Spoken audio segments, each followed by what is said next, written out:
চশমা museum, A house of world class, জলট্যাক মোড়, বহরমপুর মডার্ন হোটেলের সামনে। আইপ্যাকের নাম ভাঙিয়ে বিধায়ককে ফোন করে প্রতারণার চেষ্টায় এক যুবককে গ্রেপ্তার করল মুর্শিদাবাদ জেলা পুলিশ। এদিন ওই যুবককে উত্তর 24 পরগনা থেকে গ্রেপ্তার করা হয়। আজ বহরমপুর জেলা আদালতে হাজির করে পুলিশ হেফাজতে নেওয়া হয়েছে। ধৃত যুবকের নাম মঞ্জুর কুমার, বাড়ি উত্তর 24 পরগনার মধ্যমগ্রাম। এদিন বহরমপুরে সাংবাদিক বৈঠক করে অতিরিক্ত জেলা পুলিশ সুপার হেডকোয়ার্টার মাজিদ ইকবাল খান বলেন, ভরতপুরের বিধায়ক হুমায়ুন কবির শক্তিপুর থানায় লিখিত অভিযোগ দায়ের করেছিলেন। এই অভিযোগের ভিত্তিতে তদন্তে নেমে মঞ্জুর কুমারকে গ্রেপ্তার করা হয়েছে।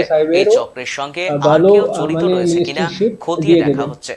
তো আমরা এই কমপ্লেনটা নিয়ে কেস রেজিস্টার করলাম, আর একজনকে আমরা টেকনিক্যাল ইনপুট ইউজ করে অ্যারেস্ট করতে পেরেছি, যার নাম হচ্ছে অঞ্জন কুমার।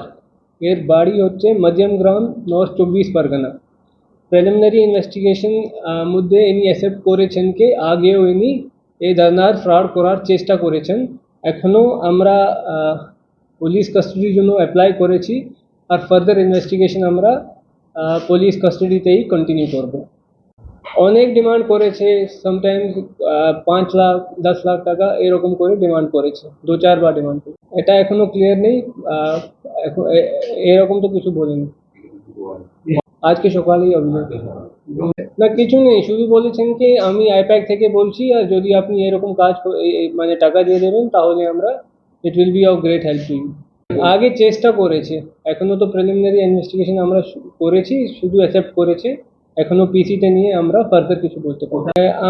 আমরা বারাসাত থেকে মানে মধ্যমগ্রাম ওর বাড়ি থেকেই আমরা ধরতে পেরেছি, আজকেই ধরতে পেরেছি। 14 ডেজ আমরা অ্যাপ্লাই করেছি, দেখা যাবে। সিম্পলি বলেছে কি আমি আইপ্যাক থেকে কল করি। 22 তারিখে কল এসেছিল এমএলএ সাহেব, যেটা আমি বললাম কি এখনও প্রিলিমিনারি ইন্টারোগেশন আমরা করেছি, পিসি পিরিয়ডতে আর যে আছে ওটা ক্লিয়ার হয়ে যাবে। প্রফেশন এখনও কিছু ক্লিয়ার নেই, আমরা পরে যখন ডিটেলসভাবে আমরা ইন্টারোগেশন করবো তখন ক্লিয়ার করে দেবো। আইপ্যাকের লোক নেই, ওইটাকে ভাঙিয়ে টাকা দেয়।